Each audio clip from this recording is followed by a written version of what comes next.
അപ്പോൾ ഇതാ എന്നത്തെയും പോലെ നമ്മൾ ചായ വെച്ചിട്ട് കഴിഞ്ഞാൽ നമ്മുടെ ഇന്നത്തെ ഡേ അങ്ങ് തുടങ്ങിയിട്ടുണ്ട്. പിന്നെന്താ നിങ്ങളുടെ വിശേഷങ്ങളൊക്കെ പറയുമോ? കുട്ടികൾ സ്കൂളിൽ പോകാൻ സമയമായപ്പോഴത്തേക്കും ഞാൻ കുറച്ച് നട്ട്സും കാര്യങ്ങളും ചായയൊക്കെ കൊടുത്തു കേട്ടോ. ഇനിയിപ്പോൾ റിഹാൻക്ക് എക്സാം ആയതുകൊണ്ട് ഉച്ച മുതലാണ് സ്കൂളുള്ളത്. അയാൾക്ക് രാവിലെ പോകണം. അയാൾക്ക് ഞാൻ ഇന്നൊരു ബ്രെഡ് വെച്ചിട്ടൊരു ഐറ്റം ഉണ്ടാക്കിയിട്ടുണ്ടായിരുന്നു. അതിൻ്റെ റെസിപ്പി ഞാൻ അപ്ലോഡ് ചെയ്യാം. അപ്പോൾ അവൻ അതുതന്നെയാണ് കേട്ടോ കഴിക്കുകയും ചെയ്തത്. അവൻ പോയ ശേഷം ഞാനിതാ ക്ലീനിങ്ങും കാര്യങ്ങൾക്കൊക്കെ ആയിട്ട് നിന്നു. കുട്ടികളുടെ ബെഡ്ഷീറ്റും കാര്യങ്ങളൊക്കെ ഇന്ന് എടുത്തിട്ട് വാഷ് ചെയ്യണം കേട്ടോ. ചില സമയത്ത് ഇത് തന്നെ വിരിച്ചിട്ടു കേട്ടോ, മടിയാണെങ്കിൽ.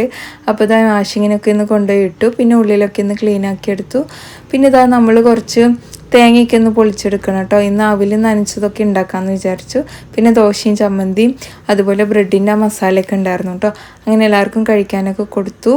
എനിക്ക് ഷെയ്ക്ക് ഇരുന്ന് കുടിച്ചു കേട്ടോ. പിന്നെ പുറമേ അടിച്ചു വാരാനൊക്കെ പോയി. ഉമ്മ അവിടെ കൂർക്ക തല്ലിക്കൊണ്ടിരിക്കുകയാണ് കേട്ടോ. ഇന്നിപ്പോൾ നമുക്ക് ഉച്ചയ്ക്ക് കൂർക്കപ്പേരിയൊക്കെ വെക്കണം. അത് കഴിഞ്ഞിട്ട് എന്താണ് തുണികളൊക്കെ ഒന്ന് ഉണങ്ങാനിട്ടു. ഞാനിന്ന് പൈനാപ്പിൾ പച്ചടി, കൂർക്കുപ്പേരി, അതേപോലെ എഗ്ഗൊന്ന് ബോയിലാക്കിയിട്ട് മസാല ആക്കിയിട്ടുണ്ടായിരുന്നു. പിന്നെ രസം ഉണ്ടാക്കിയിട്ടുണ്ടായിരുന്നു. അപ്പോൾ ഇന്നത്തെ നമ്മുടെ ലഞ്ച് ഇങ്ങനെയൊക്കെ തന്നെയായിരുന്നു. പിന്നെ വേഗം പോയി തുടയ്ക്കാനും അങ്ങനത്തെ പരിപാടികൾക്കൊക്കെ നിന്ന് വേസ്റ്റൊക്കെ ഒന്ന് കൊണ്ടുപോയി കളഞ്ഞ് വന്ന ശേഷം കുളിയും ഒക്കെ കഴിഞ്ഞിട്ട് കഴിച്ചു. അപ്പോൾ എത്രയേ ഉള്ളൂ. നമ്മുടെ വീഡിയോ ഇഷ്ടമായി കഴിഞ്ഞാൽ ലൈക്ക് ചെയ്യുക, ഷെയർ ചെയ്യുക. മറ്റൊരു വീഡിയോയിൽ കാണാം. അതുവരേക്കും ബായ്.